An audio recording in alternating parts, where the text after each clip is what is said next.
AITA for clapping back at my fiancé's girl best friend.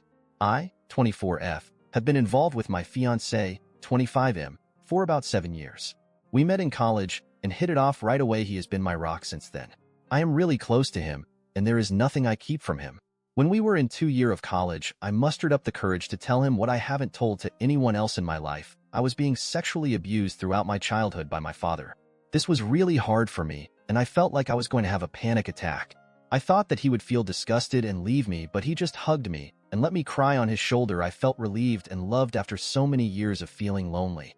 With his help, I started seeing a psychiatrist, and for once I felt like my life had a purpose. He was my purpose.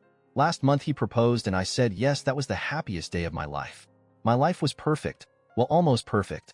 He has a best friend. She was his childhood friend, and everyone seems to want them together. Even his family wishes that they could be together since they know her family, and her mom was best friends with his mom before she committed suicide. May her soul be in peace.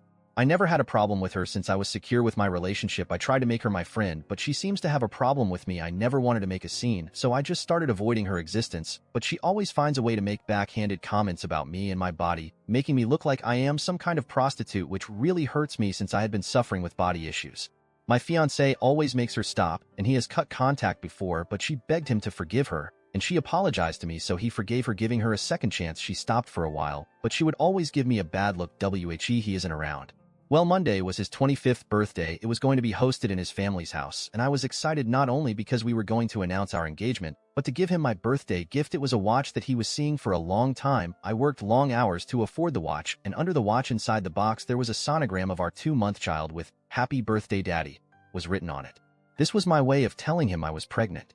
Everyone was there to celebrate his birthday, and before he blew out the candles on the cake, he stood up and I stood beside him facing all of his family and our friends, and announced that we were engaged. Everyone was happy for us except his GBSF, who seemed visibly upset. She kept quiet for a while and had a little too much booze to drink. His father stood up and gave a toast about how proud he was of his son and sat down.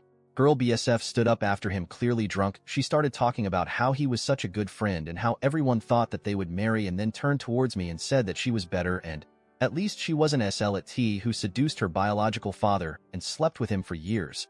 When those words came out of her mouth, I felt my world spinning around. I looked at my fiancé in shock. He is the only person who knew about this, and the fact that he betrayed me hurt like hell.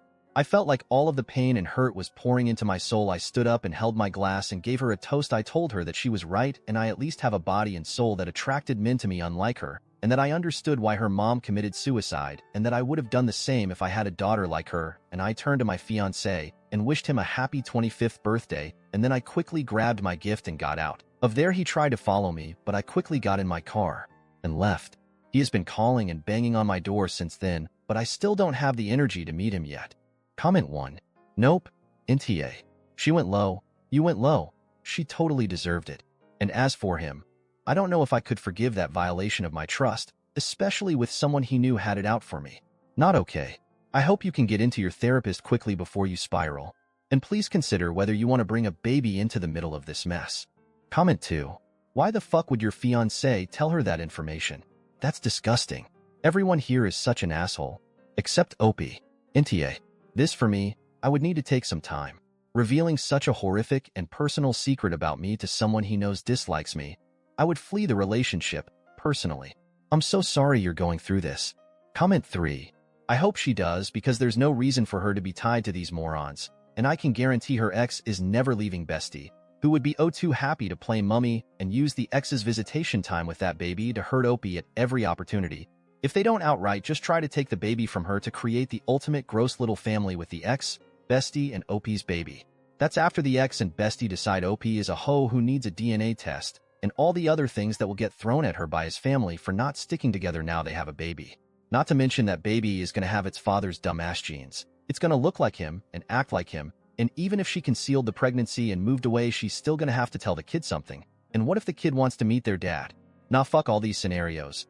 Op needs to do what they feel is right for themselves, and an abortion might just not be something they can do, especially if they feel they've already gotten excited about the baby and started to bond. I know it's early, but when I was preggo I had a small bleed around June 8th weeks and felt terrified of losing something I only knew for a few weeks. But I pray that the shame or fear of abortion doesn't hold her back if that's what she wants to do. I hope she is good. Friends who can support her to make the best choice for her. But yeah, I do the same as you.